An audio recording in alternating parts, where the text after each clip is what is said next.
A CEO finds a letter from a single mother who was fired while pregnant and rushes to find her. Secrets come to light and their lives change forever. A story of regret and love that will touch your heart. Subscribe to the channel, give it a thumbs up, and comment where you are watching from. The private elevator ascended the 42 floors of the corporate building with the silent smoothness of a precision German machine. Through the glass walls, the New York City skyline stretched out like a sea of concrete and ambition under the grey afternoon sky of March. David Anderson adjusted the cuff of his Italian shirt and checked the inherited Rolex from his grandfather, 5:45. Another earnings meeting had concluded with numbers that would make any shareholder smile, but left a bitter taste in his mouth. "Mr. Anderson, the layoff documents are organized on your desk," announced Sarah, his assistant for 8 years, as the doors opened on the top floor. Her professional tone couldn't completely mask the discomfort in her voice. David nodded without responding, crossing the marble-lined corridor to his corner office. The minimalist decor contrasted with the panoramic view of the Hudson River. Coffee-colored Italian leather furniture, a single photo of his parents in a silver frame on the mahogany desk, and his civil engineering diploma from NYU hanging on the wall next to international sustainability certifications. At 42, David had built Anderson and Associates from the ground up, transforming a small construction company inherited from his father into one of the largest real estate firms in the country. His reputation as an inflexible businessman was legendary on Wall Street.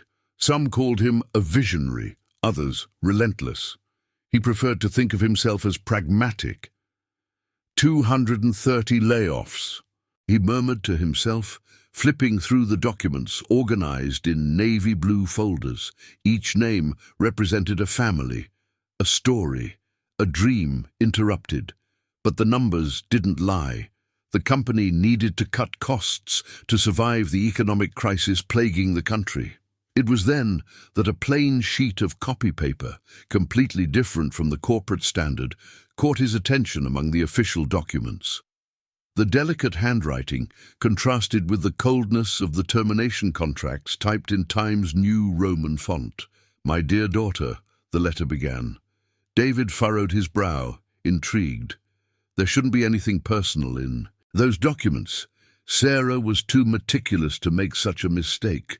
"When you grow up and ask me why Mommy cried so much during those first months of your life, I will explain that sometimes good people have to make tough decisions. Today I was laid off from the company where I worked for 3 years, along with 200 others.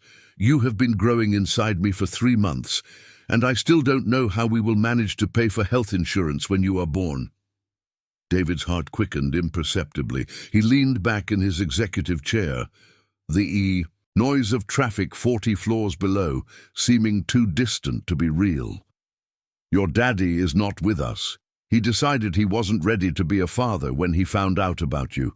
But don't worry, my little one. Mommy is an architect. She knows how to build beautiful and safe things. I will build a beautiful future for us, even if it's brick by brick, with these hands that have already designed buildings where hundreds of families are happy." David paused, reading for a moment, the lump in his throat surprising him. When was the last time someone had spoken about building happiness? He built buildings, shopping centers, luxury condos, but happiness? The layoff letter states that it was a necessary economic decision. I understand. Numbers don't lie, spreadsheets don't feel. But you need to know that Mommy never did anything just for money. Every project I designed was meant for people to feel at home, safe, welcomed, even when I was designing apartments I could never afford. The CEO felt something tighten in his chest. He recognized that feeling. It was the same one he felt as a child when he heard his parents arguing about money in the next room, the same feeling that accompanied him at their funeral when he was just 25 and had to take over a company on the brink of bankruptcy. Maybe when you are older, the world will be a place where people like us, who love what they do more than the money they earn, have a guaranteed space. For now, Mommy will keep designing houses at the kitchen table and dreaming of the day when you will run to show me your first drawing. David turned the page, but there was nothing more. Just a delicate signature, with eternal love, Emily Johnson. The silence of the office was broken only by the almost imperceptible hum of the air conditioning and the distant echo of horns down below. David read the letter 2 more times, each word echoing in his mind like the chords of a song he had forgotten to listen to. Emily Johnson. The name meant nothing to him, but something in those words stirred a memory. He opened his laptop and typed the name into the company's internal system. The profile that appeared on the screen made him swallow hard. 28 years. Old architect graduated from Columbia University, specializing in affordable housing. 3 years at the company, evaluations always above average.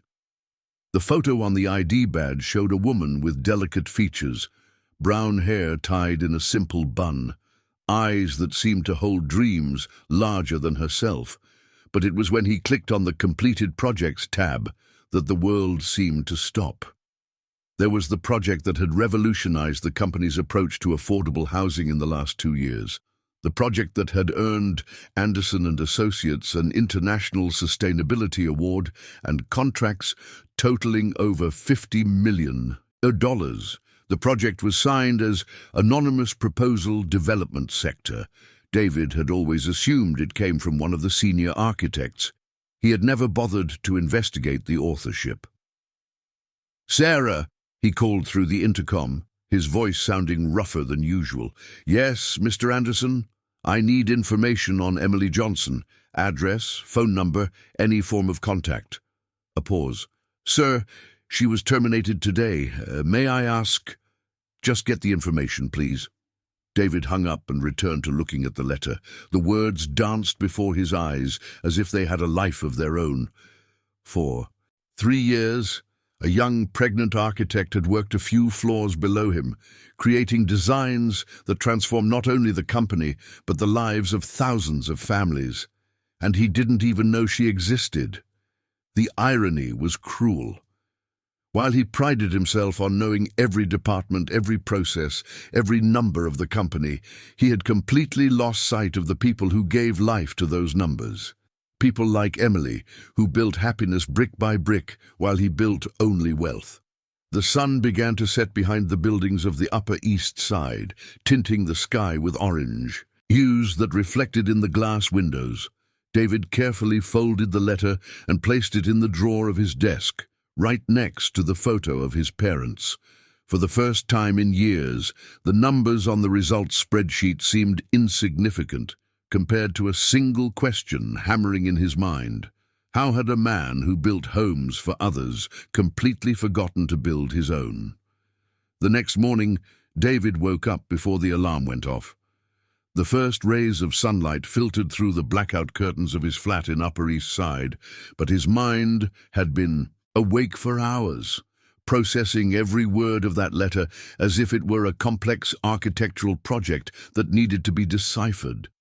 The 200-square-meter flat reflected his meticulous personality. Straight lines, neutral colors, designer furniture that looked more like works of art than everyday objects. Everything perfectly organized, everything in its place, everything empty. While making coffee in the Italian machine that cost more than the monthly salary of many employees, David couldn't shake the image of Emily writing that letter at a kitchen table, probably in some small flat in the South Bronx, one hand resting on her growing belly while the other held the pen. "Mr. Anderson, I got the information you requested," said Sarah as soon as he arrived at the office, extending a discreet folder. "Emily Johnson resides in the South Bronx. We don't have an updated phone number. She informed HR that her cell was cut off for non-payment last month." David opened the folder and found an address scribbled on company letterhead, 123 Rose Street, flat 4B. The name of the street sounded almost ironic. Roses, delicate flowers that need special care to bloom. Thank you, Sarah, and cancel my afternoon. Appointments. The assistant raised her eyebrows, surprised. In 8 years working with David, she had never seen him cancel meetings without a concrete business reason. May I know where you are going? In case of an emergency. David hesitated. How to explain that he was about to do something that went against everything he had built about himself? How to say that he was following an impulse he couldn't rationalize? I'm going to resolve a pending matter, was all he managed to reply. At 3 in the afternoon, David parked his black Audi in front of a housing complex that looked like it had come straight from the 80s. 4-story apartment blocks painted in faded colors, with clothes hanging on small balconies and children playing in the central yard. The contrast with his world of mirrored towers and landscaped gardens was striking. He had never set foot in that part of the city. For 42 years, his New York had been limited to the affluent neighborhoods, Upper East Side, Midtown, Chelsea, Tribeca. It was like visiting another country within the same metropolis. The building where Emily lived had no doorman. David climbed the concrete steps, noticing the smell of home-cooked meals wafting from the apartments and the voices of a soap opera echoing through the hallways. On the second floor, he stopped in front of door 4B, his heart beating strangely. He rang the bell once. Silence. He rang again. Who is it? The female voice on the other side was cautious. David swallowed hard. He hadn't planned what to say. My name is David. I would like to speak with Emily Johnson. I'm not receiving visitors. If it's about a bill, you can send it by mail. It's not a bill, he said quickly. It's about the company where you worked, Anderson and Partners. The silence stretched for so long that David began to think she had stepped away from the door. Then he heard the sound of chains being removed and locks being opened. The door opened only a few centimeters, just enough for him to see a face he recognized from the ID photo, but now carried an expression of distrust and exhaustion. Her brown hair was loose, framing a face thinner than in the photo, and she wore a simple t-shirt that couldn't completely hide the gentle curve of her pregnancy. What do you want now? Emily asked, her voice laden with a bitterness that made David involuntarily take a step back. Wasn't the termination enough? Did you come to collect something you forgot? Actually, I came to return this. David pulled the letter from the inner pocket of his suit. I found it mixed in with the company's documents. Emily's eyes widened as she recognized her own handwriting. Her hand instinctively flew to her belly, as if she wanted to protect the baby from an exposure that should never have happened. Did you read it? The question came out as a harsh whisper. David nodded, suddenly feeling like an intruder. I'm sorry. It wasn't intentional. Who are you? Emily interrupted, studying him. He focused on her face more intently. Something about her posture, the perfectly styled haircut, the suit that probably cost more than 6 months of his rent, sparked suspicion. What is your position in the company? The question hung in the air like a bomb about to explode. David could lie, say he was just an HR employee, someone insignificant. It would be easier, safer, but something in the way she looked at him, as if she could see through all the masks he wore daily, prevented him from lying. I am David Anderson, he finally said, CEO of the company. The impact was immediate. Emily paled and took a step back, as if she had been punched in the stomach. Her hands trembled slightly as she processed the information. You, she began, her voice faltering. She took a deep breath and tried again, this time with a coldness that cut David like a blade. You are the man who signed my termination. Emily, I need to explain. No. She raised her hand, stopping him from continuing. There's nothing to explain. You read a private letter, discovered that one of your former employees is pregnant and in trouble, and decided to come here to do what? Feel better about yourself. Clean your conscience. That's not it, David said, stepping forward. I found out about the affordable housing project. I know you were the one who created it. Emily laughed, but there was no humor in the sound, only a deep bitterness that made David's chest tighten. Oh, so that's it. The great CEO finally discovered who really did the work that made him famous. She leaned against the doorframe, one hand still protecting her belly. You know what's ironic, Mr. Anderson? I spent 3 years at that company believing I was building something important, creating projects that could change lives. And I found out that to you I was just another number on a spreadsheet. You don't understand, David insisted, frustration growing in his voice. I didn't know about the project. If I had known... If you had known what? Emily interrupted, her eyes shining with anger. You wouldn't have fired me. You would have given me the credit I deserve. Or would you have just found a kinder way to discard me when I was no longer useful? David opened his mouth to respond, but the words didn't come, because deep down he wasn't sure what his reaction would have been if he had known about the project before the layoffs. The numbers would still be the same. The need to cut costs would still exist. Maybe she was right. I came here because... He started, but stopped. Why had he come, really? To redeem himself? To offer help? To satisfy his own curiosity? You came here because you read about a pregnant woman in trouble and thought you could be the hero of the story, Emily said, reading his thoughts with a precision that made him uncomfortable. But that's not how it works, Mr. Anderson. You can't build an empire by stepping on people and then show up offering crumbs when you discover that some of those people have names and stories. She took a step to close the door, but David stopped her by placing his hand on the frame. Please, just give me a chance to explain. A chance? Emily laughed again, the sound echoing down the narrow hallway. You had 3 years of chances. Every project I delivered, every idea I proposed, every extra hour I worked, all of those were chances for you to know me, to value me, to see me as more than a number. And you chose not to see. David felt something shatter inside his chest. She was right, and they both knew it. Go away, Mr. Anderson, Emily said, her voice now more tired than angry. Go back to your office in the sky, to your important meetings and your pretty numbers, and next time you need to fire someone, remember that every name on that list has a story, a dream, a life that you are shattering with a signature.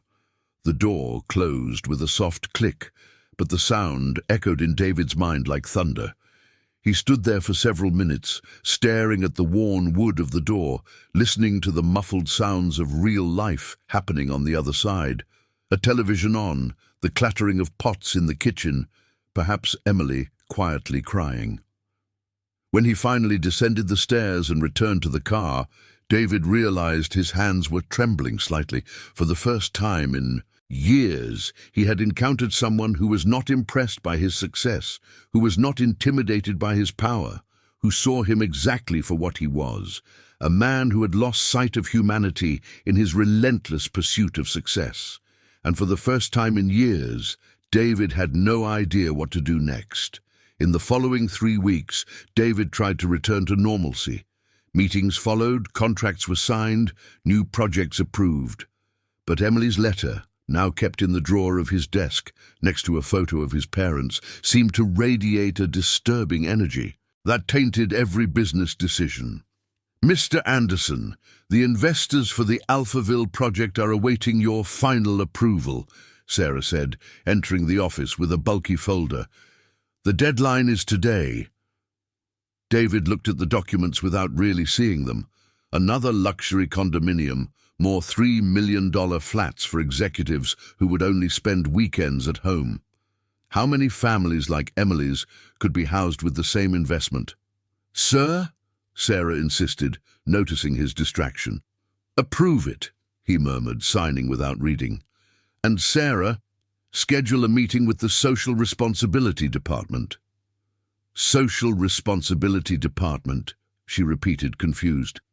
Sir, we don't have that department. Then it's time we created one. That afternoon, David drove back to South Bronx. He had no specific plans, just an inexplicable need to understand the world where Emily lived. He parked in front of a bakery and David walked through the narrow streets, observing the small houses with makeshift gardens, children playing soccer in the street, and women chatting on the sidewalks while hanging out laundry. It was a parallel universe to his own, where people knew each other by name, where a neighbor's problems became everyone's problems, where life happened on porches, instead of in isolated flats with views of nothing. "You're the guy with the fancy car who came by the other day, right?" A young voice made him turn around. A guy in his 20s, wearing a New York City FC shirt and a backward cap, was watching him with curiosity rather than hostility. "I am," David replied, surprised by the direct approach. "I'm Mark," the guy introduced himself, extending his hand. "I live right across the street. I saw you leaving Emily's building the other day. Are you related to her?" David hesitated. "We know each other from work." "Oh, so you know the whole story," Mark said, shaking his head sadly. "Emily is a good person, you know, always helping everyone here in the neighborhood. When Mrs. Smith was sick, she organized a fundraiser for her medicine. And now that she got fired, she's trying to help people with home renovations to make some extra cash." "Home renovations?" David asked, intrigued. "Yeah, she's an architect, right? She designs projects for folks in the community. Charges really low. Sometimes she doesn't charge anything when she sees a family is struggling." Mark pointed to a blue-painted house on the corner. "Look at what she did for Mrs. White's house. The woman was always complaining that the bathroom was too cramped, not even a sink fit properly. Emily went there, measured everything, and designed a way to make better use of the space. It turned out great." David looked at the small house, noticing how the simple renovation had transformed the facade. Even with limited resources, the design revealed creativity and care for every detail. "Where does she meet with clients?" he asked, trying to sound casual. "There's a little room in the church on the corner that she uses sometimes. But usually it's at people's homes. Emily doesn't like to stay in one place. No, she goes where she needs to go." David thanked him and walked to the church that Mark had indicated. It was a simple building, painted white with blue details, with a small attached room that served as a community center. Through the window, he saw Emily bent over an improvised table, surrounded by papers and animatedly talking to an elderly couple.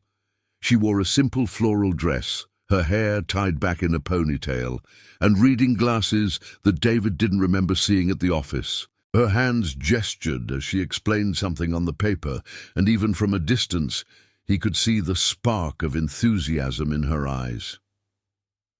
"If we move the fridge over here," she was saying when David managed to get close enough to hear, "you'll have much more room to move around. And look, if we put a shelf up here, Mrs. Green can store the pots without having to bend down."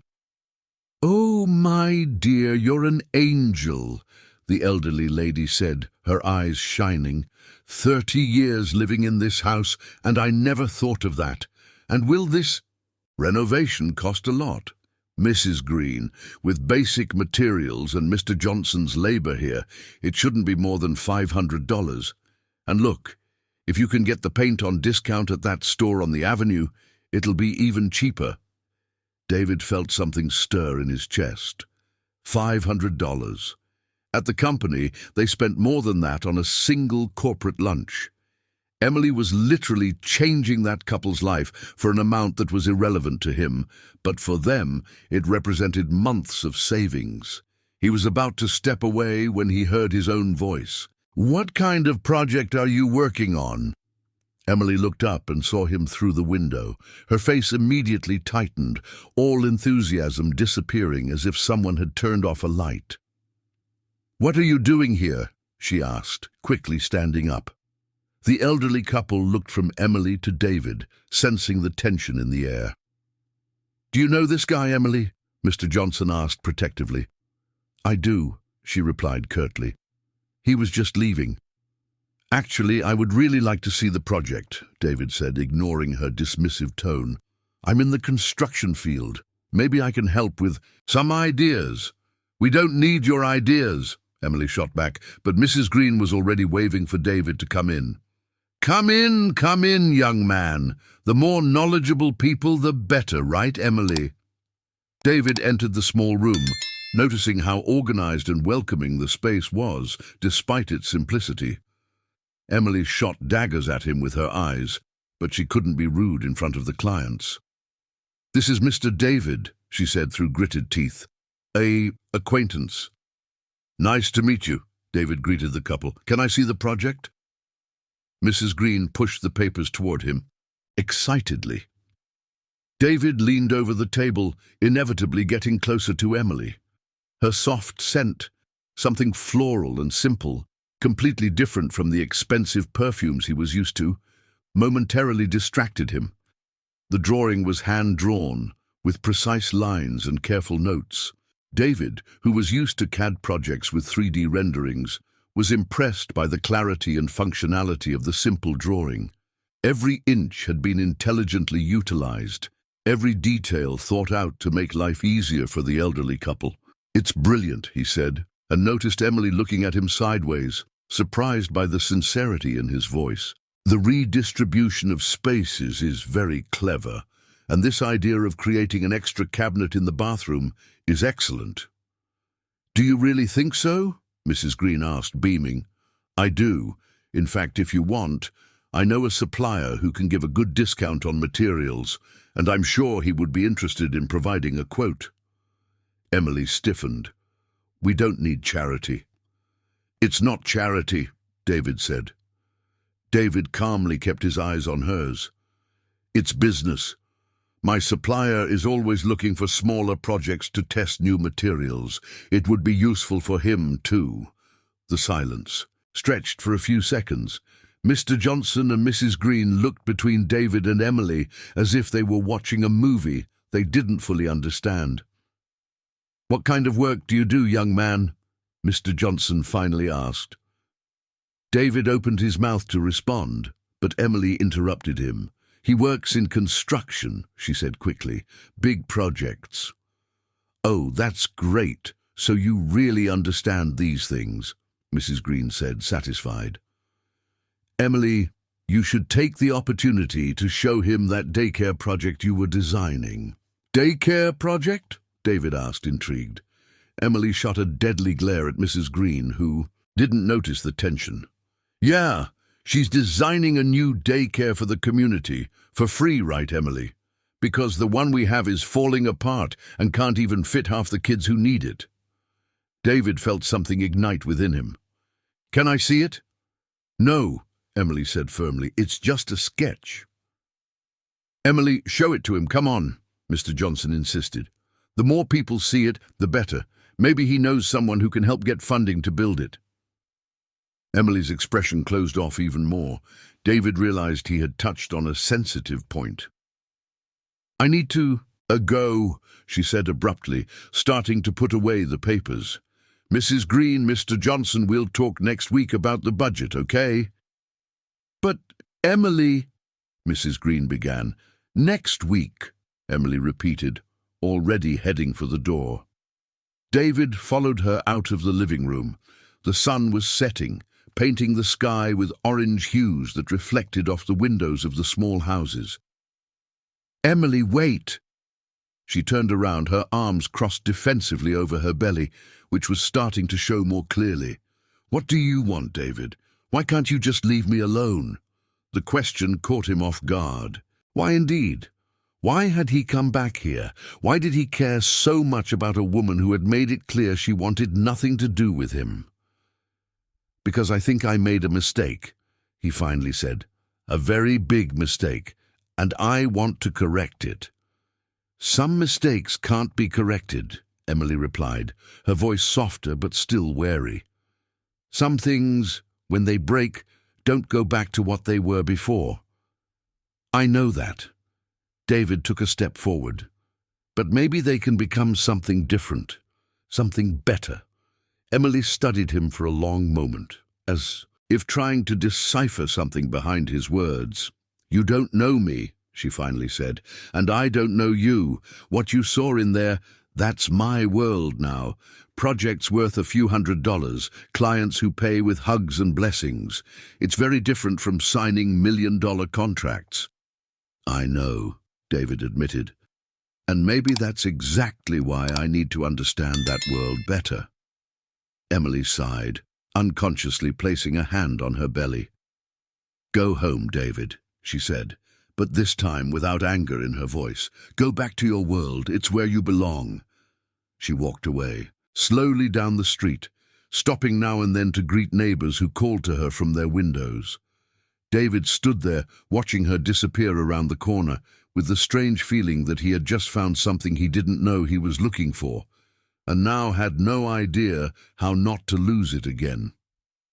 A week later, David was in his meeting room on the 42nd floor, surrounded by clipboards with plans for commercial and residential towers that would total over $200 million in investments.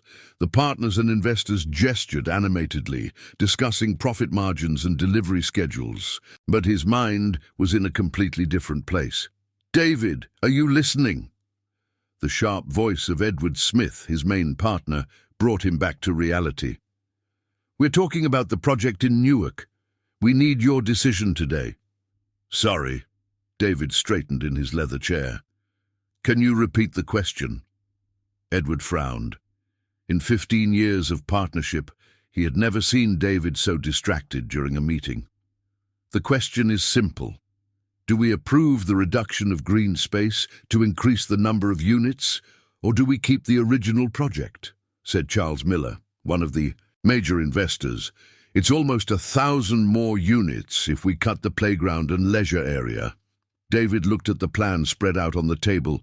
1,000 small, cramped apartments where families would live without space for children to play, without a common area, without real quality of life. Exactly the type of project he would have approved without hesitation a month ago.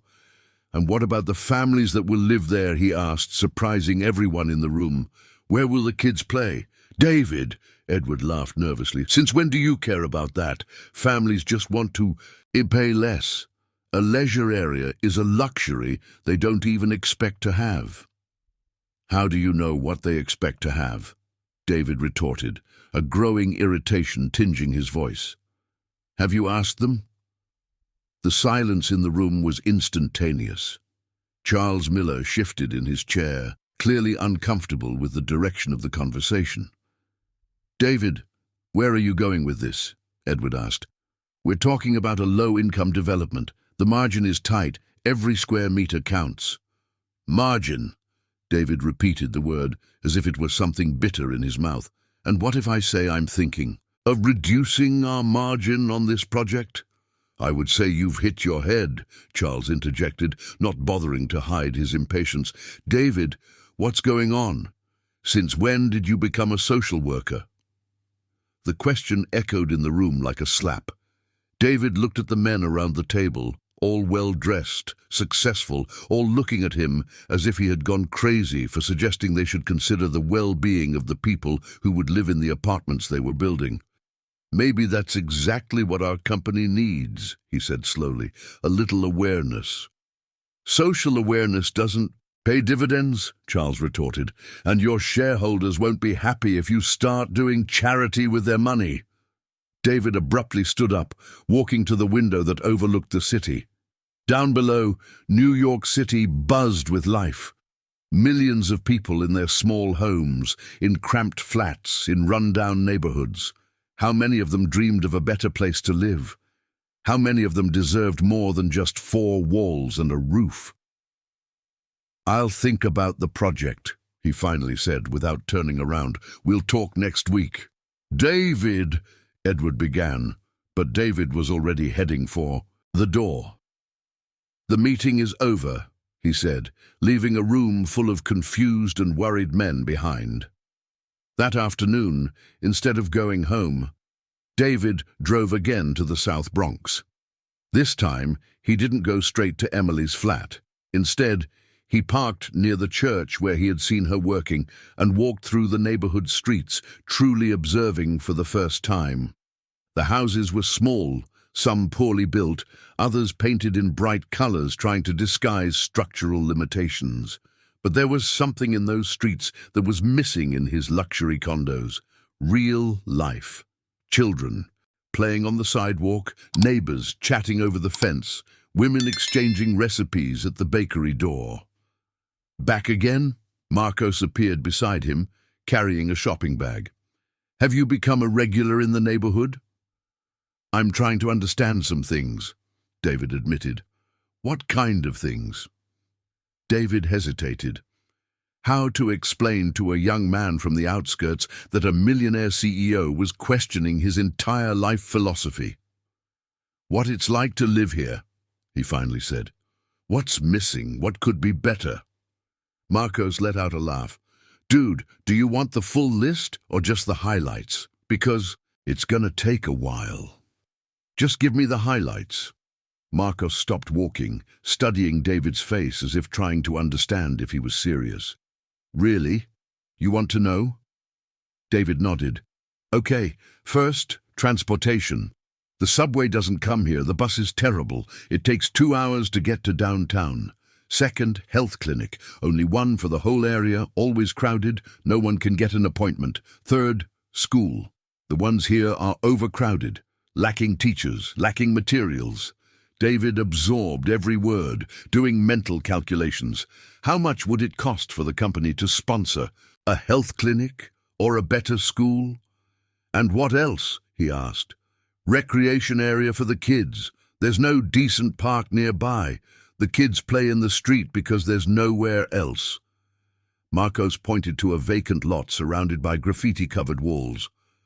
That lot has been empty for years. They say some developer bought it to build an apartment complex, but no one ever comes here to even clear the weeds.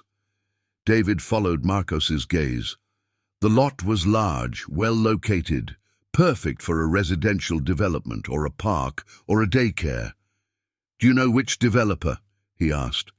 I don't know, but Emily might. She's the one who chases after these things for the neighborhood association. Emily is part of the neighborhood association? She is, man. She organized the daycare project. She's been trying to get funding for months, but no one is interested in investing in a community like this. David felt a pang in his chest. Can I see this project? Marcos studied him again, now with more curiosity than suspicion. Dude, can I ask you something? What kind of work do you do again? David hesitated again. Lying was becoming increasingly difficult. I work in construction, he said, which was technically true. Oh, so you must know the big firms in the city, right? The ones that build malls, commercial buildings. Some, David admitted. So maybe you could help Emily find someone willing to fund the daycare. She designed a beautiful project, but no one wants to invest because it doesn't make a profit. They stopped in front of the church. Through the community room window, David saw Emily again, bent over papers, this time alone. The afternoon light gilded her loose hair, and she chewed on the end of a pencil while making calculations on a simple calculator. Emily! Marcos knocked on the window. Look who I found here! Emily looked up, and her face tightened when she saw David. Marcos, don't you have anything better to do? She asked, but without real irritation in her voice. I'm going, Marcos laughed. But first, let me say one thing. Your friend here was asking about the daycare project. He said he might know someone who can help. Marcos, Emily began, a warning tone in her voice. What? The guy seems nice, and you always say we have to explore all possibilities, right?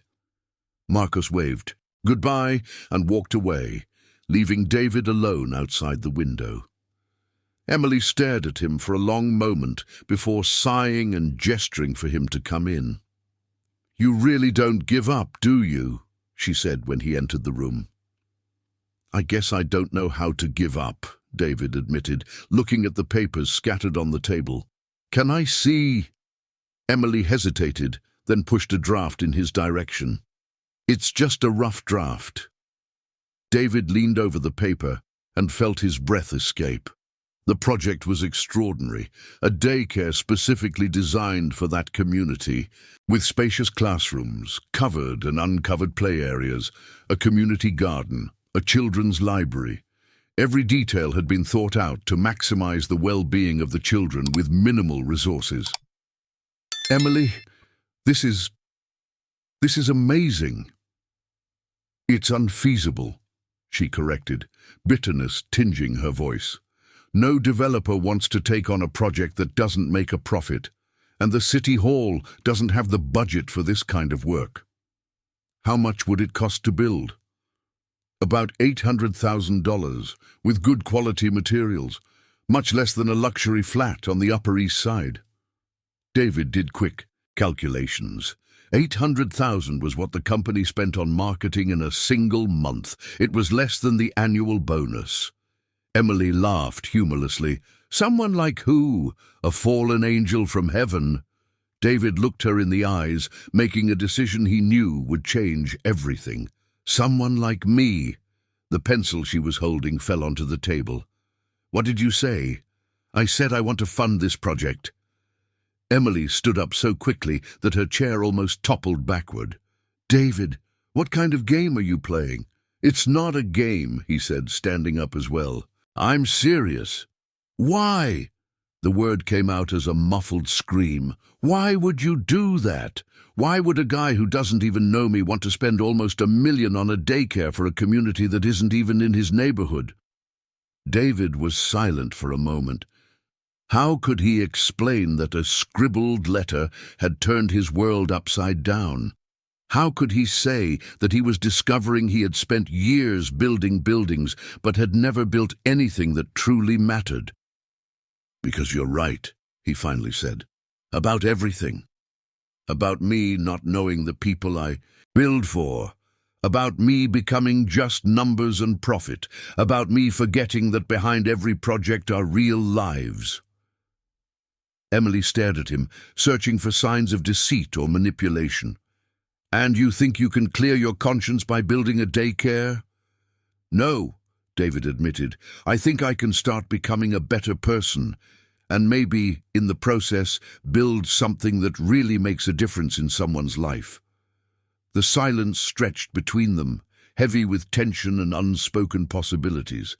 Outside, the sound of children playing in the park mixed with the distant noise of traffic, creating the soundtrack of a real life that David was just beginning to discover. 2 weeks had passed since David made his proposal, and Emily still hadn't given an answer. During that time, he discovered that anxiety was a completely new sensation for him. The CEO, who made million-dollar decisions without blinking, was losing sleep over the silence of a pregnant architect living in the South Bronx. "Mr. Anderson, the meeting with the Japanese investors is in 10 minutes, Sarah announced, entering the office with her usual efficiency. "And Mr. Smith is urgently asking to speak with you." David nodded distractedly, looking out the window toward the southern part of the city. Somewhere in that direction, Emily was probably working on her $500 projects, wondering if she should trust the man who had fired 230 people at once. The meeting with the Japanese investors went on autopilot. Presentations about return on investment, timelines, profit projections. David smiled at the right moments, asked appropriate questions, closed a $50 million deal. But his mind was elsewhere, calculating how many daycares could be built with a fraction of that amount. When the Japanese left, Edward immediately entered, shutting the door behind him with more force than necessary. "David, we need to talk, now. If it's about the Newark project, I've already decided. We're keeping the green spaces." "It's not about Newark," Edward said, throwing himself into the chair across from the desk. "It's about you. What the hell is going on? Sarah told me you cancelled 3 meetings this week to take care of personal matters. Charles Miller called me worried, saying you're talking about social responsibility like you've become a missionary." David leaned back in his chair, studying the worried face of his 15-year partner. Edward, have you ever wondered if what we do really matters? Matters. Edward let out an incredulous laugh. David, we built one of the largest real estate groups in the country. We created thousands of jobs, paid taxes that keep public services running, and we build $3 million apartments for executives who barely have time to sleep in them, David interrupted. Meanwhile, entire families live in houses the size of our suites. Edward leaned forward, his eyes wide. Who is she? What do you mean? The woman. It has to be that. 15 years knowing you, David, and I've never seen you question our business. Now suddenly you're a defender of, the oppressed. So I ask again, who is she? David was silent for a long moment. It wasn't a completely incorrect question, but it also wasn't entirely right. It's complicated, he finally said. Uncomplicated, Edward replied.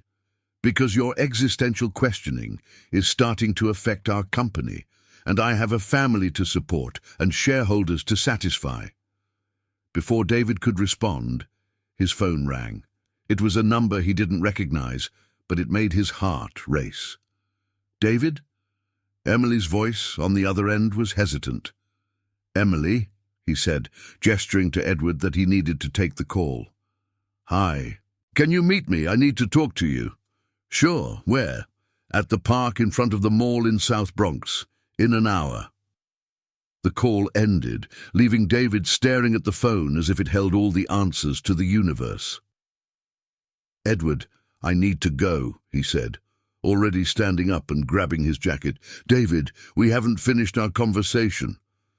We have, David said, heading for the door. And Edward? Approve that affordable housing project that's been on my desk for 2 weeks. It's time we start building for real people. An hour later, David was sitting on a worn park bench, watching children play on toys that had seen better days, while mothers chatted vigilantly on the sidelines. The contrast with the planned parks of luxury condominiums was striking. There, what mattered was not aesthetics, but functionality, safety, and a sense of community.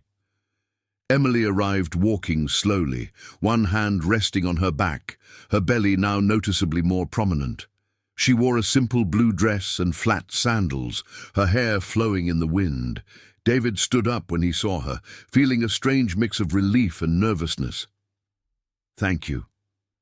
Coming soon, she said, sitting on the bench with a sigh of relief. How are you feeling? He asked, noticing how she settled carefully. Tired, she admitted. The baby is growing fast. 5 months already. 5 months. David did some quick mental calculations. She would give birth in August, right in the middle of New York's summer. I wanted to talk about your proposal, Emily continued, looking at the children playing instead of at him. I spent 2 weeks thinking, talking to people in the community, trying to understand your motives. And did you come to any conclusions? Emily turned to face him, directly. That you are even more complicated than I imagined. David didn't know if that was a compliment or a criticism. I spoke with Marcus, with Mrs. White, with the neighborhood association folks, she continued. They all said the same thing, that you've been showing up here asking questions, observing, seeming genuinely interested in understanding how the community works. And does that surprise you? It intrigues me, she corrected, because it doesn't match the profile of a CEO who fires 200 people without blinking. David felt the blow, but knew he deserved it. Maybe because that CEO is discovering he doesn't like the person he has become. Emily studied his face for a long moment. Mrs. White told me you arranged that discount on materials for her, 40% less than she was going to pay. David shrugged. A phone call, nothing special. To her, it was everything. It means she can renovate the bathroom before winter. Emily paused. And Marcus said you talked to him about the possibility of his company providing security for the vacant lot. His company? He has a small security business with 3 friends from the neighborhood. Informal work, but honest. Emily smiled, for the first time since she arrived. You didn't even know that when you offered the job, did you? David shook his head, embarrassed. So, let me understand, Emily continued. You offered a job to someone without even knowing if he was qualified for it. I thought he seemed trustworthy. Trustworthy, Emily repeated, as if testing the word. Based on what? David thought about the conversation he had with Marcus, the way the young man spoke about the community, about Emily, about the neighborhood's problems, based on how he cares about the people around him. He finally said, the way he knows everyone's story on the street, the way he cares. Emily nodded slowly. You know what I think, David? I think you're learning to see beyond the numbers for the first time in your life. And is that good or bad? Depends on what you intend to do with this new vision. A comfortable silence settled between them, filled with the sounds of everyday life, children shouting, mothers calling, the distant noise of traffic. I accept, Emily said suddenly. Accept what? Your proposal for the daycare. But with conditions. David's heart raced. What conditions? Emily turned on the bench to face him completely. First condition, this can't be charity. I will manage the project entirely, from hiring to execution. You finance, but I lead. I accept. Second condition, all materials and labor must be sourced from the area, no suppliers from the suburbs. I accept. Third condition, when the daycare is ready, I want a plaque with the names of all the community members who helped with the project. I don't want your name appearing as the savior. David smiled. I accept. Any other conditions? Emily hesitated, then took a deep breath. Fourth condition, you will be present throughout the process. You can't just sign the check and disappear. If you really want to understand how this community works, you will get your hands dirty like everyone else. Get my hands dirty how? Attend neighborhood association meetings, help organize community cleanups, talk to the mothers who will use the daycare to understand what they really need. Emily paused. And do that wearing something other than an Italian suit. David looked at his expensive clothes, suddenly feeling ridiculously out of place. I don't have... Then you'll have to learn, Emily interrupted. Because if you really want to make a difference, you have to be willing to be part of the community, not just observe it from afar. David extended his hand. We have a deal. Emily looked at the extended hand, then at his face, searching for signs of hesitation or regret. Are you sure? Because once we start, there's no turning back. The community will know who you are, will expect things from you. You can't just change your mind when you get tired of playing at being a regular person. The statement hurt more than David expected, but he kept his hand extended. I'm sure. Emily shook his hand, and for the first time, David felt the calluses on her palms, marks of a life of real work, of projects designed late into the night, of a determination that no MBA could teach. Then welcome to the real world, Mr. Anderson, she said, a wry smile touching her lips. I hope you know what you're getting into. David looked around the community center, at the children playing joyfully despite the worn-out toys, at the mothers turning vigilance into community, at Emily beside him with her growing belly and unshakable dreams. I think I finally do, he replied, and for the first time in years he was sure it was true. The first neighborhood association meeting David attended took place on a rainy Thursday in April at the community center that had already become familiar to him.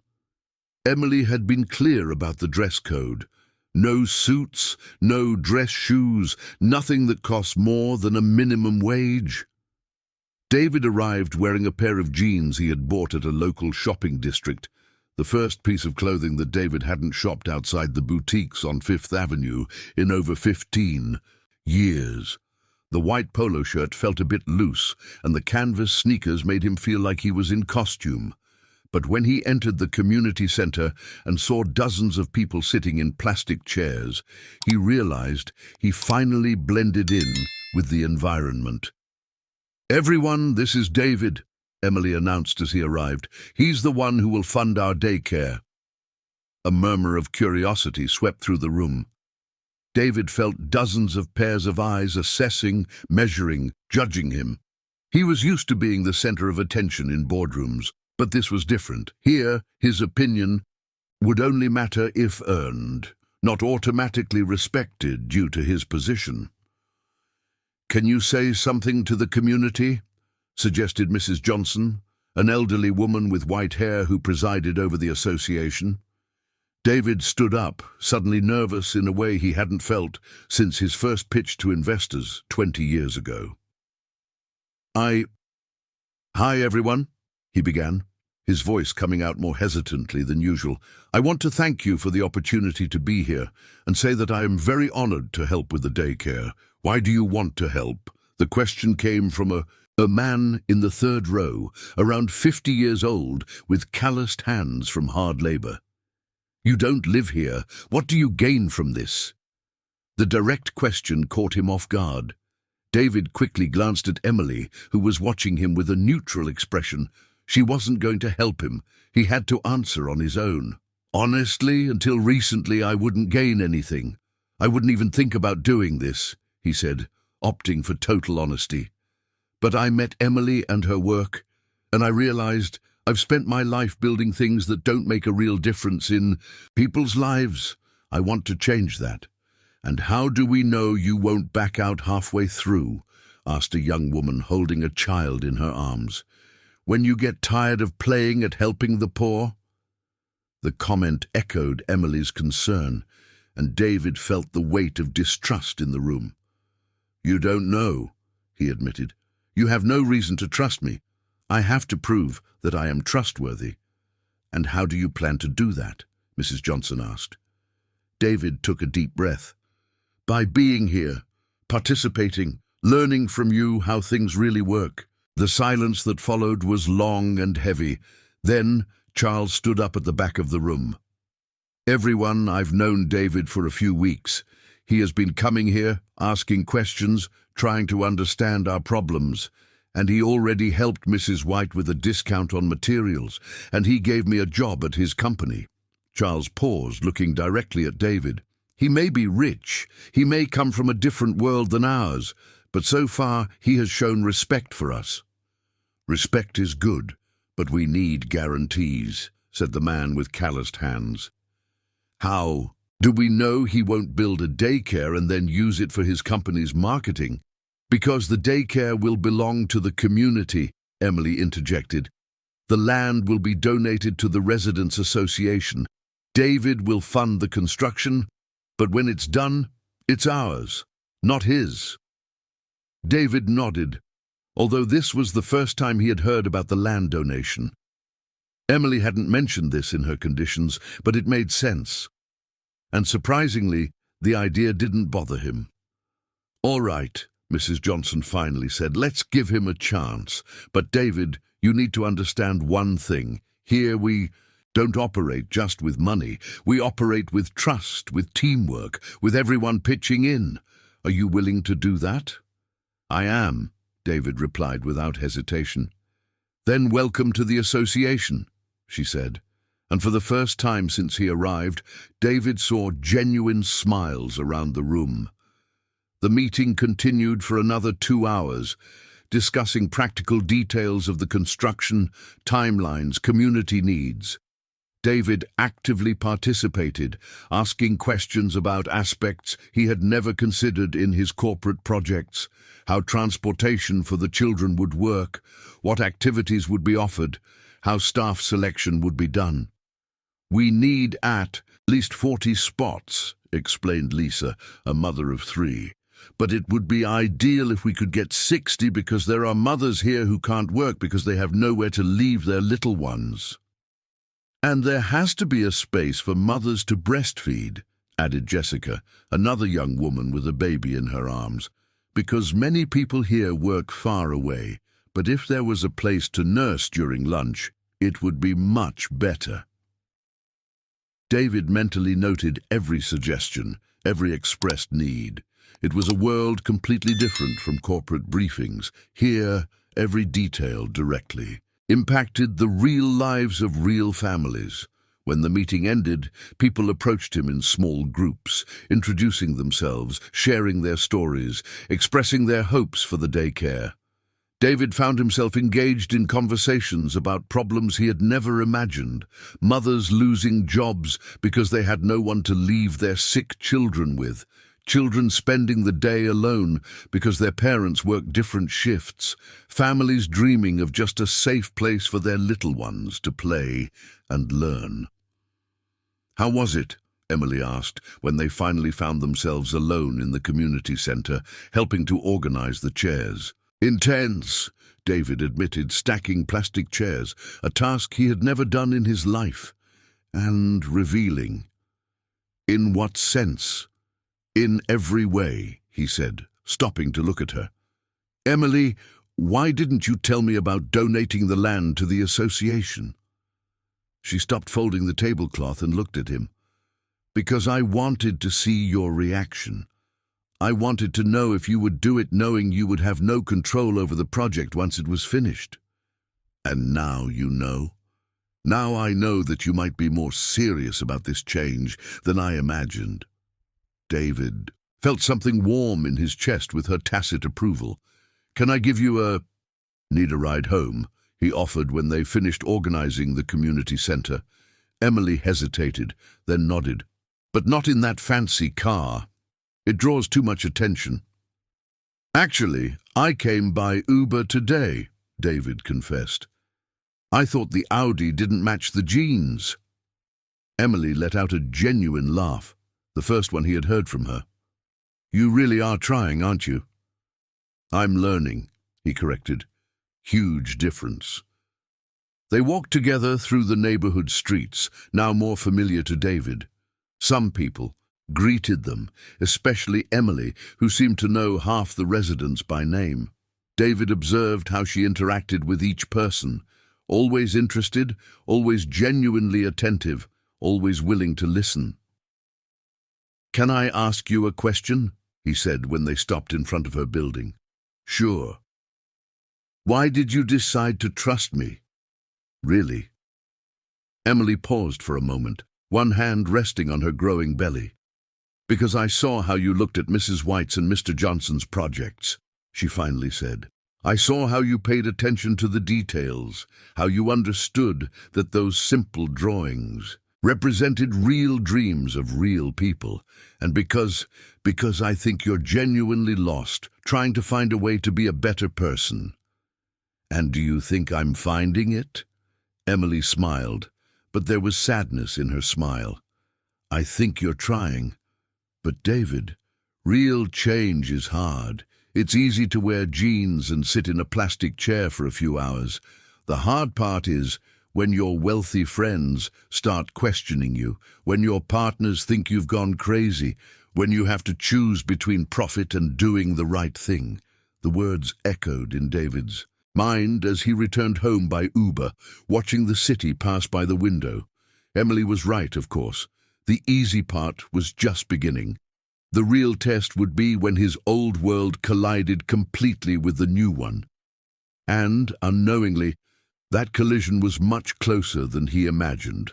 The collision that David hadn't foreseen happened the next morning when he arrived at the office and found Edward waiting at the reception, accompanied by 2 men he recognized immediately: Andrew Foster, the chairman of the board, and Robert Fields, the investor who controlled 40% of the company's shares.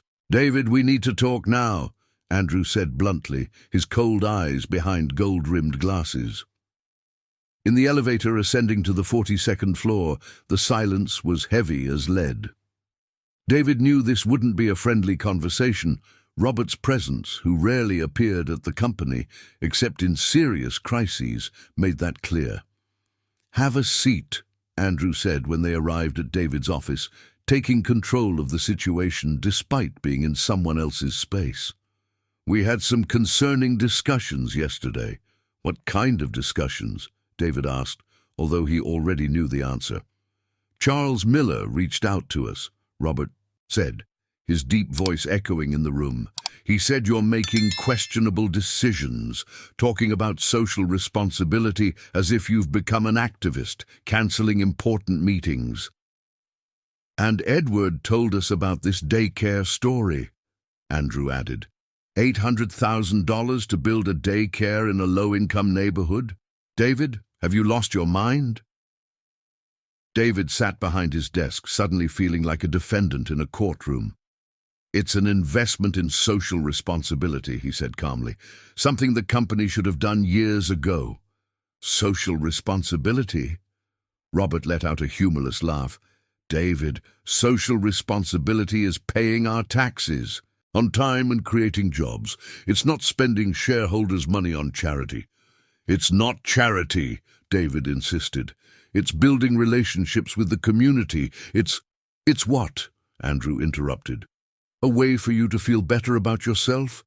Because frankly, David, your job isn't to feel better. Your job is to generate profit for the investors." Edward, who had been silent until then, leaned forward. "David, you've been my friend for 15 years. We built this company together. That's why I'm asking you directly, what's going on?" David looked at the three men in front of him. People he had known for years, whom he had considered allies, who shared his vision of business, or at least who shared the vision he used to have. "What's going on," he said slowly, "is that I'm discovering that maybe our definition of success is very limited." "Limited how?" Robert asked impatiently. David stood up and walked to the window, looking at the city below. "Do you know how many families live in the buildings we've constructed? Do you know if they're happy? If the children have places to play? If the spaces we create really improve people's lives?" "That's not relevant," Robert said coldly. "We build what the market demands. If people buy, it's because they're satisfied. Or it's because they don't have a better option," David shot back, turning to face them. "Do you know how many mothers in New York can't work because they have nowhere to leave their children? How many kids grow up without access to quality education simply because they were born in the wrong zip code?" "And since when is that our problem?" Andrew asked, irritation rising in his voice. "David, we're a private company, not an NGO. Why can't we be both?" The silence that followed was tense and loaded. Edward shook his head, as if watching a close friend lose their sanity. "David, you're 42, single with no children. It's natural to question the meaning of life sometimes," Edward said, trying for a more conciliatory tone. "But you can't make business decisions based on an existential crisis." "It's not an existential crisis," David replied, returning to the desk. "It's an evolution. It's growing as a person and as a businessman." Robert abruptly stood up. "Enough. David, you have two paths. Either refocus on business and abandon this save-the-world story, or we call an extraordinary meeting to question your position as CEO." The threat hung in the air like a bomb about to explode. David had known Robert for 10 years and understood that he did not make empty threats. "What if I choose to continue with the social projects?" he asked. "Then you've chosen to leave the company," Andrew said bluntly, "because we won't allow you to use our money for altruistic games." Edward also stood up, looking visibly uncomfortable. "David, think about it. Is it worth throwing away 15 years of work for a daycare in the South Bronx?" The question echoed in the room like a reminder of everything David had built, now at risk. 15 years of hard work, sacrifices, building a business empire that was nationally respected. "I'll think about it," he finally said. "You have 48 hours," Robert said, already heading for the door. "After that, we'll call the meeting." When the three left, David was alone in his office, the weight of the decision pressing down on his shoulders like a physical burden. Outside the window, the city stretched infinitely, full of life, dreams, and people like Emily, who woke up every day trying to build something better with the resources they had. He opened the drawer and took out Emily's letter, reading again the words that had changed everything. "Mommy is an architect. She knows how to build beautiful and safe things. I will build a beautiful future for us, even if it's brick by brick, brick by brick." Perhaps that was exactly what he needed to learn to do. That afternoon, instead of going home or heading to one of the bars frequented by executives in Midtown, David drove to the South Bronx. He found Emily in the community center, working on plans for the daycare with the precision of a naval engineer. "Did something happen?" she asked as soon as she saw him, immediately noticing the tension on his face. David sat heavily in one of the plastic chairs. "The shareholders found out about the daycare. They gave me an ultimatum. Either I abandon the social projects or they remove me from the company." Emily stopped drawing and looked at him intently. "And what are you going to do?" "That's the million-dollar question, isn't it?" David ran his hands through his hair. 15 years building all this, thousands of employees who depend on the company.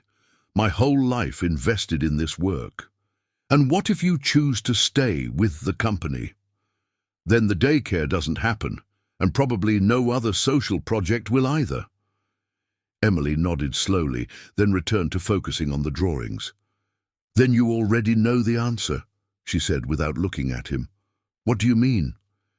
"David, if you're here telling me this instead of being in your office forgetting you ever met me, it's because you've already decided." She finally looked up at him. "The question isn't what you're going to choose. The question is whether you have the courage to do what you already know needs to be done." David fell silent, processing her words. Outside, the noise of children returning from school mixed with the voices of mothers waiting for them on the street. "Do you think I'm crazy?" he asked. "I think you're waking up," Emily replied, "and sometimes waking up hurts. What if I make the wrong choice? If I throw everything away and then find out I can't really make a difference?" Emily put the pen down and turned completely to him. "David, do you want a guarantee that doing the right thing will work out? There isn't one. Do you want to know if it's worth risking everything for a better world? I can't answer that for you." She paused, placing a hand on her belly.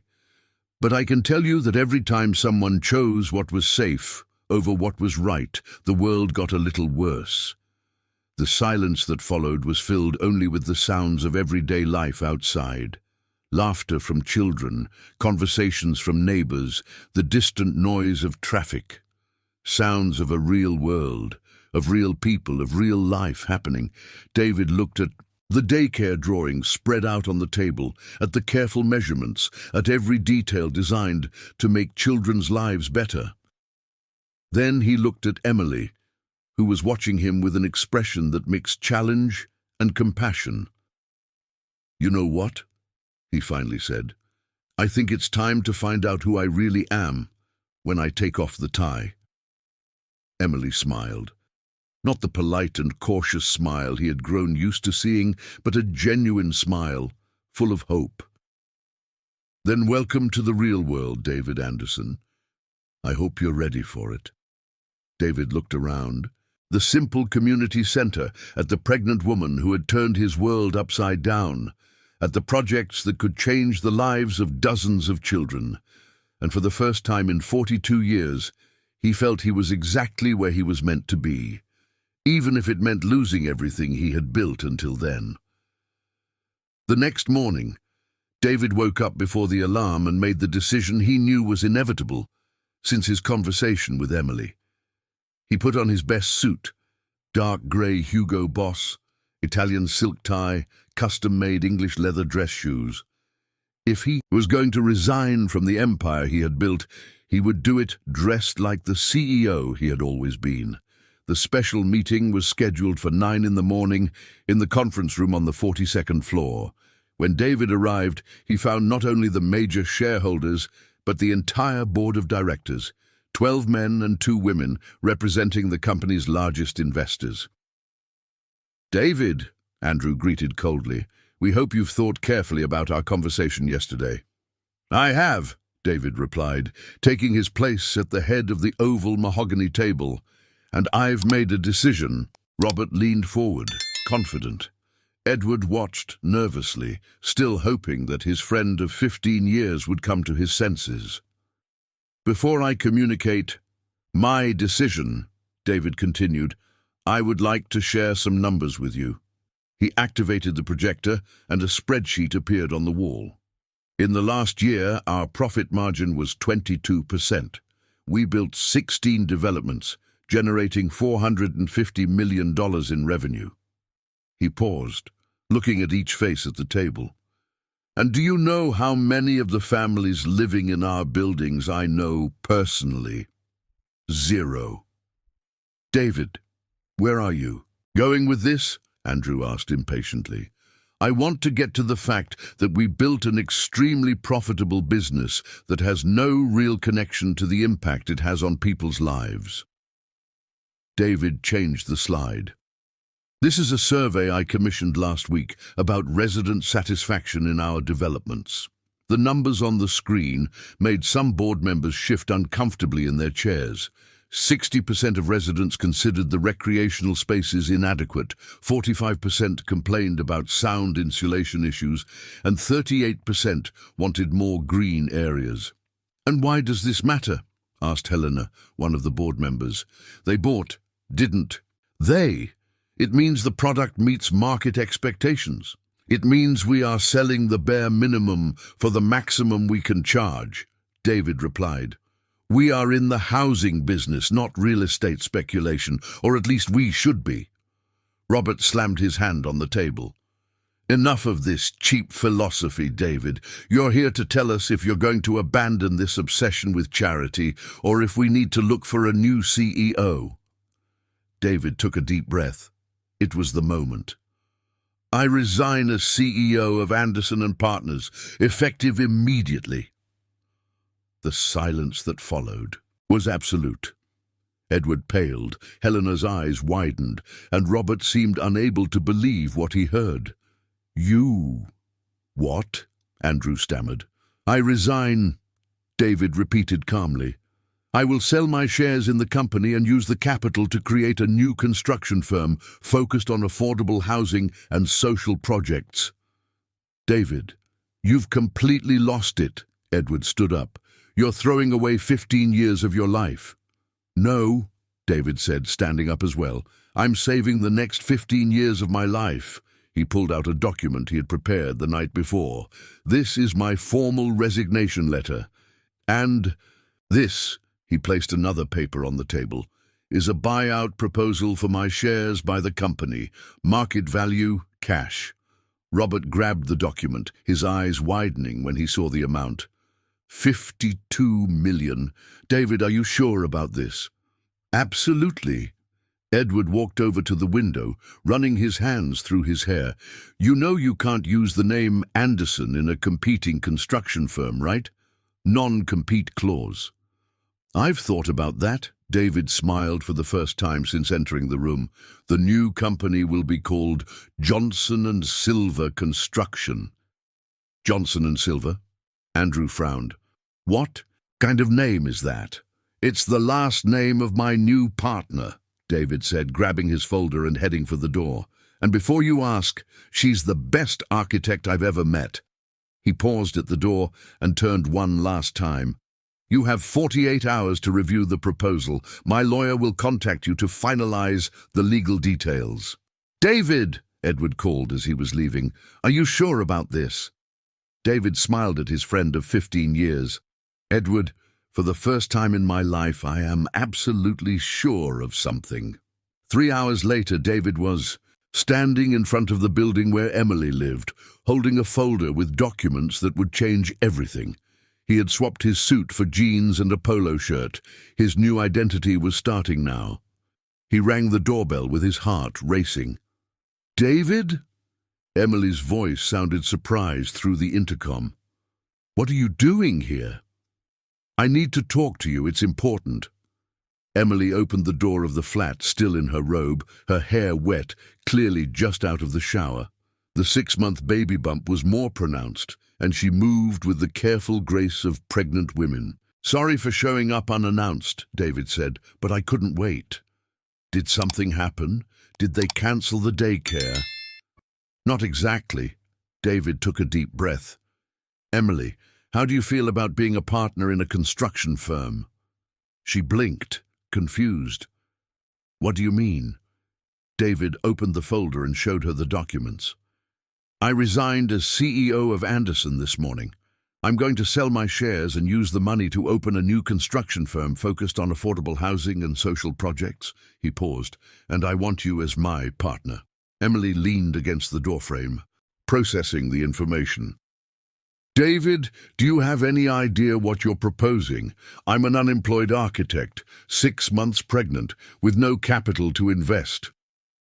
"You have something more valuable than capital," David said. "You have real knowledge about what people need. You have the trust of the community. You have vision." Emily sat heavily on the small couch. "And what if it doesn't work out? If the company fails, you will have lost everything for nothing." "And what if it does work out?" David countered, sitting in the armchair across from her. "Emily, imagine how many families we can help. How many children can have better homes, better schools, better opportunities."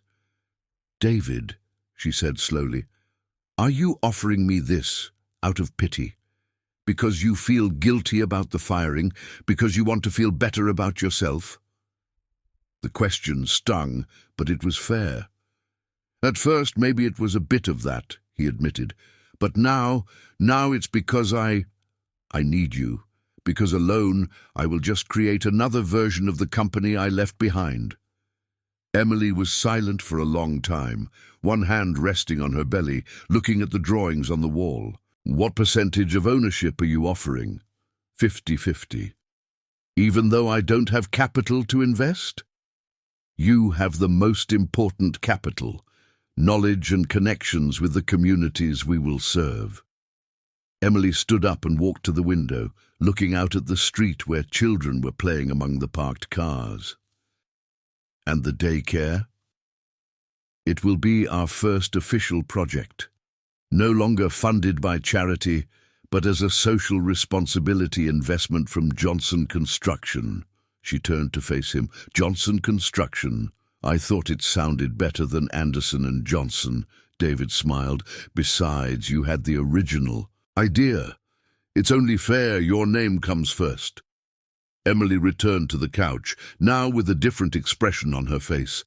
No longer the cautious distrust of the past months, but something that resembled real hope. "If I accept," and I said if, "what exactly would be my rights and responsibilities?" David opened the folder again and took out a preliminary contract.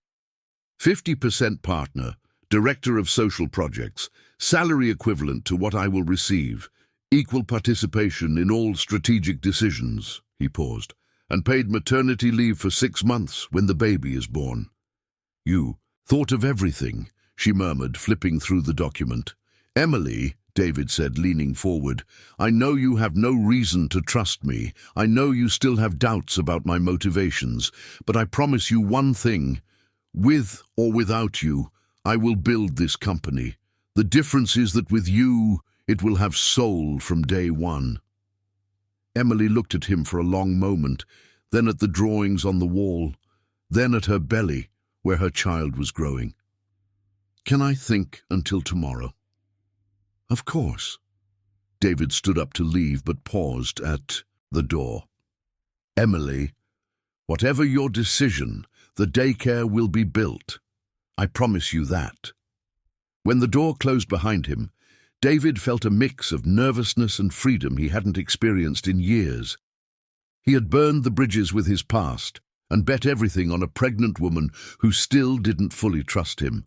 For the first time in his life, he didn't know exactly what would happen next, and surprisingly, that didn't scare him. It excited him. The next morning, David woke up in his flat in the Upper East Side for the last time. During the night, he had made another decision he hadn't expected.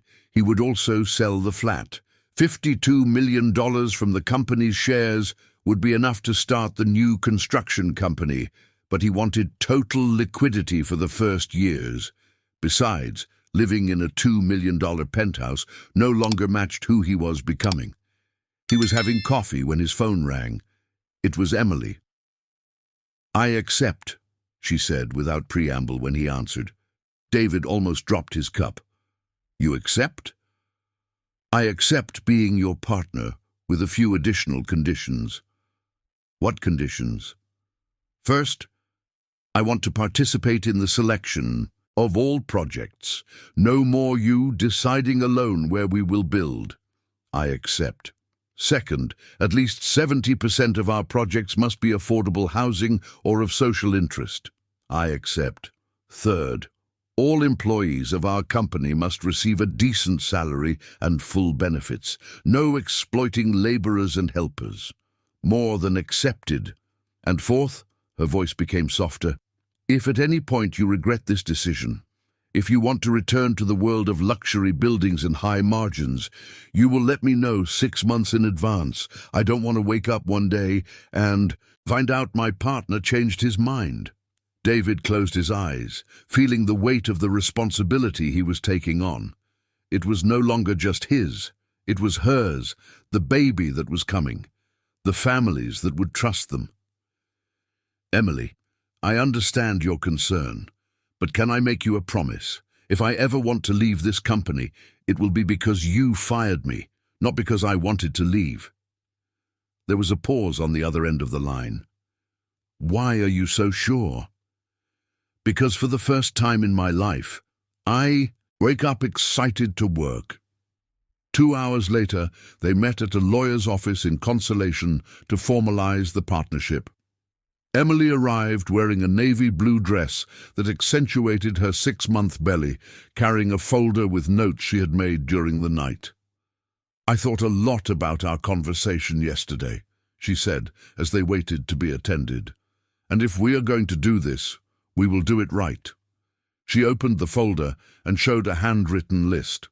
Company mission: to build decent housing and community spaces that effectively improve the quality of life for families in New York, prioritizing low-income communities. David read aloud, impressed with the clarity of the formulation. Vision: to be recognized as the construction company that contributes the most to reducing the housing deficit in New York, always maintaining a balance between financial sustainability and positive social impact. "You did this alone?" "I thought about it all night. If we are going to be partners, I need to be sure we want the same thing." The lawyer, Dr. Henry Miller, received them with the professional efficiency of someone used to formalizing business partnerships. But when he read the documents David had prepared, his eyebrows raised. "Mr. Anderson, may I speak with you privately for a moment?" David looked at Emily, who nodded. In the lawyer's private office, Dr. Henry closed the door and turned to him. "David, are you sure about this? 50% to an employee you fired 2 months ago? Former employee and future partner. But you barely know this woman, and she's pregnant. She will need to take leave. She won't be able to fully dedicate herself to the company in the first months." "Dr. Henry," David interrupted, "with all due respect, I didn't ask for your opinion about my partner. I asked to formalize our partnership." The lawyer sighed. "I'm just trying to protect you." 52 millions is a lot of money to risk on a partnership that...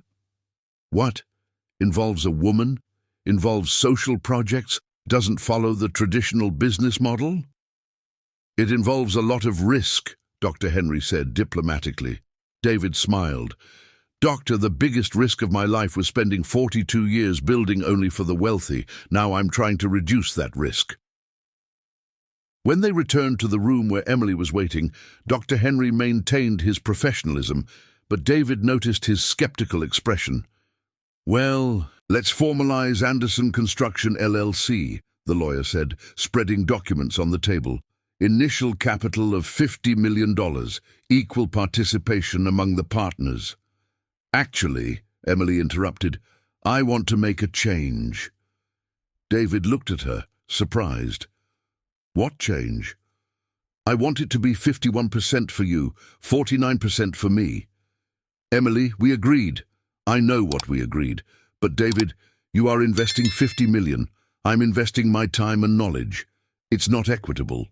And if we ever need to make tough decisions, someone needs to have the casting vote. Dr. Henry seemed relieved by the suggestion, but David shook his head. I won't accept that. Why not? Because 50-50 means we are truly partners. It means you are not working for me. You are working with me. Emily was silent for a moment, then smiled. All right. But when I have a terrible idea and you want to fire me, remember that you insisted on this. An hour later, they left the office as official partners of Anderson Construction. On the sidewalk, Emily stopped and looked at David. And now? Now, we need to find an office, nothing too fancy, something that fits our new philosophy.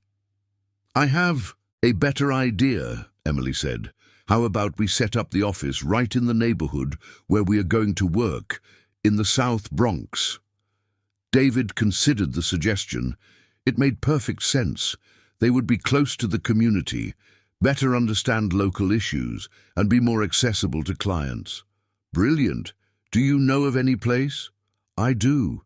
There's a commercial space on the main street that has been empty for months. The owner is a friend of Mrs. Johnson. That afternoon, they visited the space, a spacious salon on the ground floor of a simple building with large windows facing the busy street. It was rustic, needed renovation, but had potential. How much does he want for rent? David asked the owner, Mr. Thompson. $500 per square meter, Mr. Thompson replied. Emily almost choked. Mr. Thompson, that's Upper East Side pricing. Here in the neighborhood, the rate is at most $15. The man shrank back, clearly embarrassed for trying to pull a fast one. It's just that you guys are... I thought that we were suckers because of his car, Emily finished, looking at David's Audi parked out front. Mr. Thompson, we are going to be your neighbors for the next few years. Don't start our relationship by trying to deceive us. David watched the negotiation in silence, impressed by the direct yet respectful way Emily handled the situation. Sorry, Emily. $15 per square meter like everyone else pays. Thank you, Mr. Thompson, and you can be sure we will be good tenants. When they left the location, David couldn't contain his admiration. How did you do that? Do what? Get him to lower the price by over 60% without creating conflict. Emily laughed. David, everyone in the neighborhood knows each other. If Mr. Thompson tried to cheat me, in 2 hours everyone would know. He would lose his reputation for a few extra dollars. She paused. That's how the local economy works, based on trust and relationships, not just maximum profit. Another lesson I need to learn. Many lessons, but you will learn. That night, David was in his flat making the final calls to close the sale of the property when he received an unexpected call. It was Edward. David, we need to talk. Edward, there's nothing to discuss. My decisions are made. It's not about that. It's about something we discovered after you left. The tension in Edward's voice alerted him. What kind of thing? I'd rather talk in person. Can you meet me at the Ritz-Carlton tomorrow at 8? David hesitated.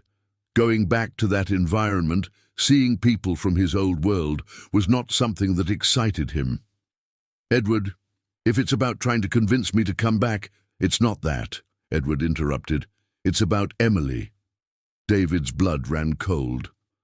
What about Emily? David, we did an investigation on her after you mentioned the name of the new company. And there are some things you need to know. What kind of things? Things that could change your decision about this partnership. David closed his eyes, feeling a pain in his chest. Edward, whatever you found out, just meet me tomorrow. Please, as a friend. The call ended, leaving David with the feeling that the happiness of the last few days was about to be tested in a way he didn't expect. Outside the window, New York shone with millions of lights, each representing a life, a dream, a story. Somewhere in that vastness, Emily was probably preparing the baby's crib, planning the future of the company they had created together. David wondered if in 24 hours he would still be sure he had made the right decision. The bar at the Ritz-Carlton was exactly as David remembered. Luxurious decor, executives in expensive suits, conversations about business mingled with the clinking of imported whiskey glasses. It had only been a week since he left that world, but he felt like a stranger watching a play he was no longer a part of. Edward was sitting at a reserved table in the corner, 2 whiskies already in front of him. When he saw David approaching, his face reflected a mix of concern and embarrassment. "Thank you for coming," Edward said as David sat down. "I know it can't be easy to come back here." "Get straight to the point, Edward. What did you find out about Emily?" Edward took a deep breath and opened a folder he had next to the chair. "After you left yesterday, Robert became paranoid. He thought you might be getting manipulated, that someone could be taking advantage of you." He pushed some documents towards David. "He hired a private investigator." David felt a wave of anger rise in his chest. "You investigated Emily, seriously?" "David, listen before you get upset. What we found isn't what we expected." David took the documents with tense hands, preparing to discover some skeleton in the closet that would destroy his trust in the woman he had chosen as a partner. But as he began to read, his expression shifted from anger to confusion, then to something close to shock. "Graduated from Columbia University with honors, specializing in affordable housing from the University of Bologna, Italy," he read aloud. "Internship at Renzo Piano's office in Genoa. Participation in an internationally awarded housing project in Milan." Edward nodded gravely. "Keep reading." "Social housing project in the South Bronx in 2018, funded by UN Habitat. Consulting for the New York City Hall on housing policy. Speaker at an international conference on sustainable architecture in Barcelona." David looked up. "Edward, this is an impressive resume. Where are you going with this?" "Read the last page." David flipped to the end of the report and found information that made his world stop. Emily Johnson turned down 3 job offers from international firms in the last 2 years, including a position at Foster Plus Partners in London that would pay the equivalent of $40,000 a month. She chose to stay in New York, developing projects for low-income communities. Silence stretched between them as David processed what he was reading. She turned down a chance to work with Norman Foster, one of the greatest architects in the world. And it wasn't just that, Edward continued, his voice now softer. "David, the woman you partnered with isn't an unemployed architect struggling to get by. She is one of the leading experts in affordable housing in Latin America. The projects she designs here in the South Bronx are studied at European universities." David felt as if the ground had disappeared beneath his feet. Why didn't she tell me this? That's the question you should be asking her, not me. David reread the documents, each line revealing a new facet of the woman he thought he knew. Emily wasn't just a talented employee who had been unjustly fired. She was an internationally recognized professional who had chosen to live and work in an underserved community. "Edward," he finally said, "why are you showing me this?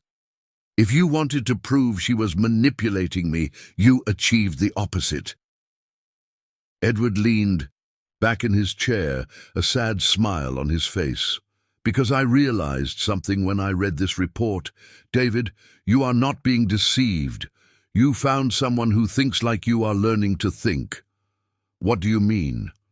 Emily had everything any architect would dream of. International recognition, job offers from the world's top firms, salaries that would make her a millionaire in a few years. And she chose to give all that up to work with families who can barely afford construction materials. Edward paused. "Does that sound familiar?" David remained silent, absorbing the comparison. "A difference," Edward continued, "is that she made that choice years ago. You are making it now. And why are you telling me this? I thought you were against my decision." "Because I've been your friend for 15 years and I want you to be happy. And after reading this report, I understood that maybe you found the right person to build what you really want to build." David folded the documents carefully. "Thank you, Edward. Really." "David," Edward said as he stood up to leave, "can I give you some advice? Don't tell her about the investigation, at least not yet. Let her tell you her story in her own time." 2 hours later, David was standing in front of Emily's building, the documents folded in his pocket, his mind racing with 1,000 questions. He rang the bell with his heart racing. "David?" Her voice on the intercom sounded surprised. "It's a bit late, isn't it? Sorry.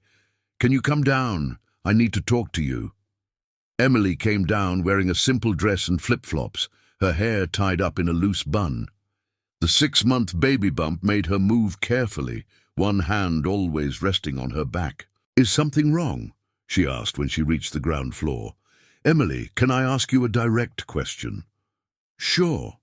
Why did you agree to be my partner?" The question caught her off guard. "What do you mean? Why would an architect with your talent and experience want to partner with a businessman who just discovered there's a world beyond luxury buildings?" Emily studied him for a long moment, as if trying to understand where the question was coming from. "David, what exactly are you asking me?" He took a deep breath, opting for honesty.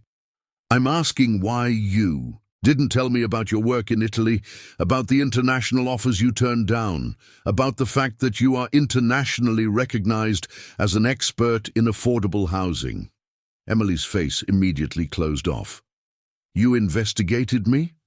"It wasn't me," David said quickly. "It was my former partners, but that doesn't matter now. What matters is why you let me think you were just a laid-off employee who needed help." Emily walked a few steps toward the street, then turned to face him. "And what if I had told you, if in our first conversation I had said I studied in Italy, that I worked with famous architects, that I turned down million-dollar offers to stay here? What would you have thought?" "I would have thought you were amazing." "No," Emily shook her head.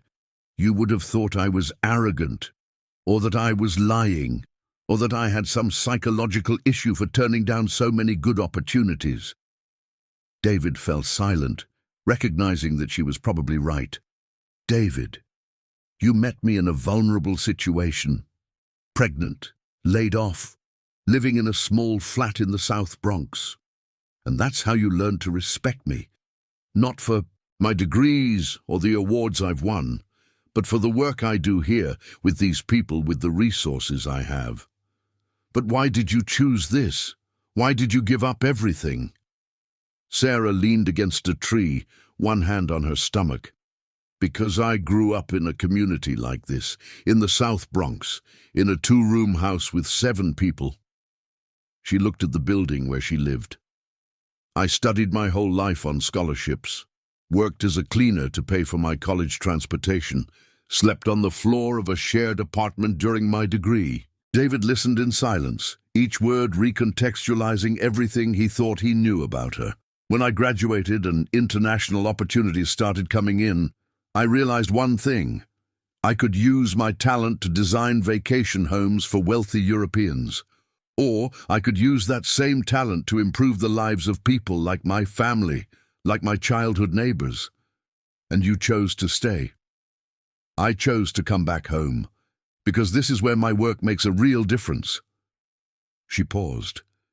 David, do you think it was a coincidence that I was working at your company? What do you mean? I knew who you were when I applied.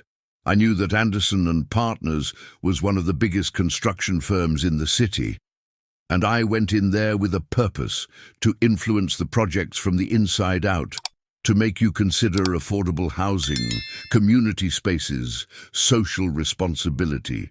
David felt as if he was getting to know Sarah for the first time.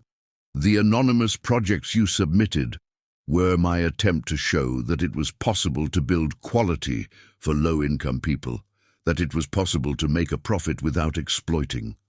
She smiled sadly. It worked in a way. You implemented my ideas. You just never knew who had them. And when were you let go? When I was let go, I thought I had completely failed, that all my internal change strategy had been useless. Sarah looked directly at him. Until you showed up at my door with that letter. David moved closer to her, feeling the weight of everything he had discovered. Sarah, you saved me. You showed me a path I didn't even know existed.